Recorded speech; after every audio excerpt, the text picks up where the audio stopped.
Seguimos en la misma línea de la información de antes de la pausa, cuando hablábamos de los aranceles, la puesta en pausa de los mismos, al menos a una gran cantidad de productos canadienses y mexicanos que ha decidido el presidente Trump, porque todo esto tiene repercusión o ha tenido repercusión en los mercados en el día de hoy.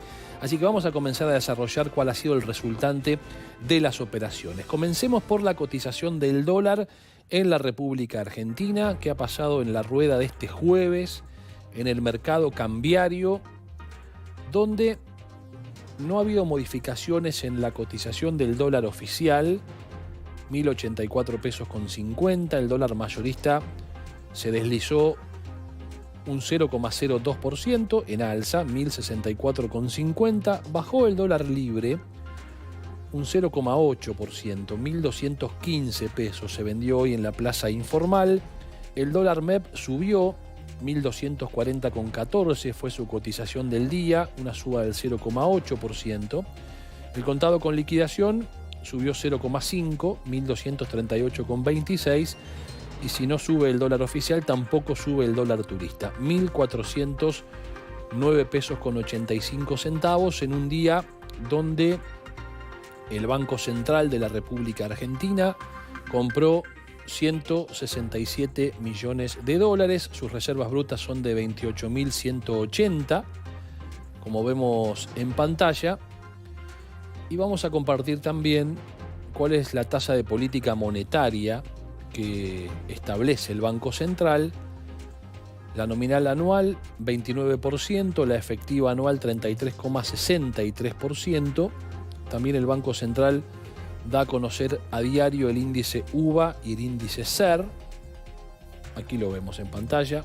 El índice UVA 1371,48, el índice SER 543,51. Y el comportamiento de los bonos, sobre todo los globales, para después dilucidar qué pasa con el riesgo país. El AL 30 en dólares hoy cayó un 0,37%, 65 dólares con 29 centavos la cotización de este bono. Ya cuando nos referimos a bonos emitidos por el Tesoro, como el TX25 en pesos, que ajusta por inflación, hoy tuvo una suba del 0,27%, 1.130 pesos, y el TX26, que es un bono similar al TX25, con la diferencia de su fecha de vencimiento, con una baja del 0,06%, cerró en 1.804. Ahora sí vamos a ver el riesgo país. El riesgo país de Argentina, el riesgo país del continente americano. El bono a 10 años del Tesoro de los Estados Unidos hoy subió, se opera en 4,2%. El riesgo país argentino volvió a caer porque mayormente los bonos globales subieron en su valoración. 0,42% ha sido la retracción del riesgo país, 714 puntos básicos. Ahora sí vemos lo que pasó con el riesgo país de los países que integran el continente americano, con una tendencia a la baja también. Uruguay 93 puntos, bajó 1,2, Chile 122, baja del 0,8, Perú 155, caída del 1,3%, Paraguay 164, baja del 0,8, Guatemala 196, una baja del 0,9, Costa Rica 207 puntos básicos, cayó 0,6, República Dominicana 210 puntos, bajó 0,9, 0,8 bajó el riesgo país de Brasil, que se ubicó en 226 puntos básicos, Panamá 278, bajó 2,8%, México 318 puntos básicos, una baja del 0,6%, también bajó el riesgo país de Colombia, 1,1%, 325 puntos básicos, subió el de Honduras, 402 puntos, 0,4% la suba, subió el riesgo país de El Salvador, 1,5%, 429 puntos básicos el riesgo país de El Salvador. Argentina, como decíamos, 714, una baja del 0,42%. Ecuador, 1.416, subió 1,2%. Bolivia, 1.764, bajó 1,8%. Y Venezuela se mantuvo en 18.137 puntos básicos. Ahora sí, nos vamos a los mercados de renta variable.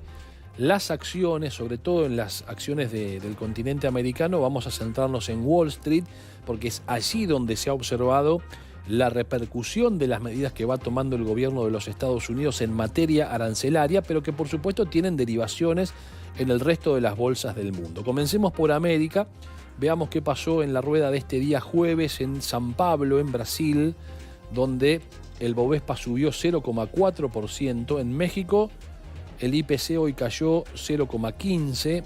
En Argentina, el Merval anotó una suba del 0,22%. En Chile, el IPSA subió 0,32%. En Perú, el Lima Nigra cerró abajo 0,12%.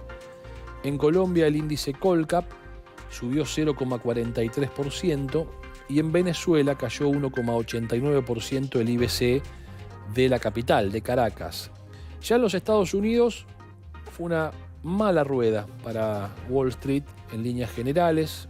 Lo que les explicaba antes de la pausa, por qué esto repercute sobre todo en el panel de las tecno, donde el Nasdaq cayó 2,15%, el Dow Jones 1,14% y el S&P 500, donde muchas empresas tecnológicas, las más importantes también operan allí, 1,71% de retracción. Porque la perspectiva de una inflación aún resiliente es lo que provoca la posibilidad de un costo mayor del dinero, es decir, que las tasas sigan siendo particularmente altas. En Europa, el IBEX 35 en España subió 0,15%, el principal índice de la Bolsa de Londres cayó hoy 0,83%, en Alemania el DAX 40 subió 1,47%, en Francia el CAC 40 subió 0,29% y en la Bolsa de Milán, en Italia, el MIB subió 0,68%. 0,64% cayó el SMI en Suiza, mientras que en Holanda el AX 25 subió 0,13%. Y nos vamos a Asia,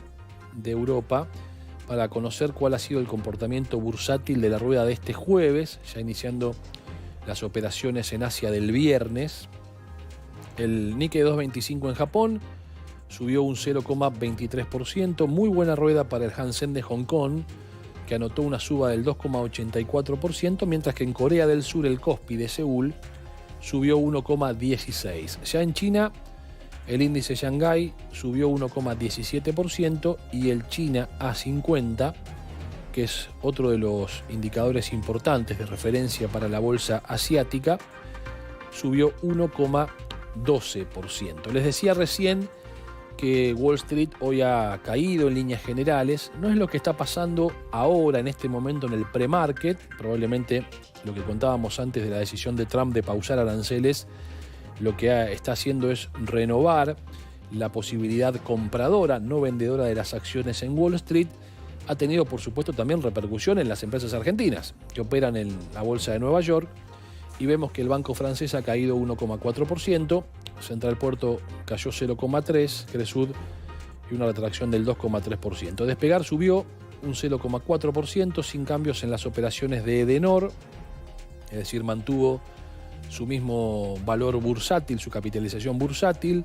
Grupo Financiero Galicia con caída del 1,9%, Globant con baja del 2,6%, IRSA con una caída del 1,5%, Loma Negra también cerró abajo 2,8% en este caso, Mercado Libre 1% abajo, Pampa Energía subió 1,3%, en el caso del Banco Superville su caída fue del 3,2%, Telecom abajo 0,9%, mientras que Transportadora Gas del Sur cayó 2,2%. Tenaris arriba 0,7%, Ternium con suba del 1% y los papeles de YPF en los Estados Unidos hoy cayeron un 2%. Vamos ahora sí a ver a las principales empresas tecnológicas, dentro de las que están las más valoradas del mundo. En este momento es Apple, la empresa más valorada del mundo, seguida por Nvidia. Disney hoy cayó 4%, Amazon 4,7%, Microsoft abajo 0,9%, AT&T con una suba del 1,3%, Apple cerró abajo 0,9%, Meta con una caída del 4,3%. En el caso de Nvidia, 4,9% abajo, Netflix con caída del 8%, 0,5% cayó Google en la rueda del día de hoy, Zoom 1,5% abajo, Tesla 5,5%. Aquí vemos por qué se explica esa caída de más del 2% del Nasdaq. Coinbase 2,6% abajo, Nubank en este caso se desmarcó y cerró en alza, hablamos del banco digital, 0,5%. La incertidumbre que hay en el comercio mundial también afecta las operaciones del petróleo. Veamos qué pasó con el petróleo Brent en Europa. ¿Por qué es importante hacer esta referencia? Bueno, porque Europa está hablando de un conflicto que puede tener todavía una larga duración. Me refiero a la guerra entre Rusia y Ucrania. El Brent hoy subió 0,14%, $69.40 el precio del barril de referencia para el mercado Brent, que es la misma referencia que toma el mercado petrolero de la Argentina, este precio del crudo a nivel internacional. En el caso del WTI, hoy cayó un 0,09, $66.25.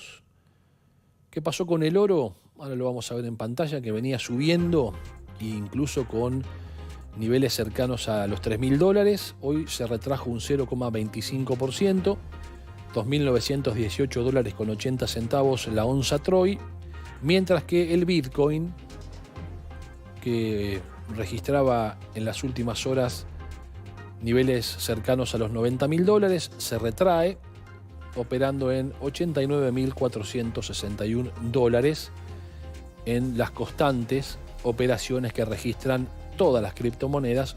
La más conocida, la más renombrada, la más importante si se quiere, es la que vemos en pantalla.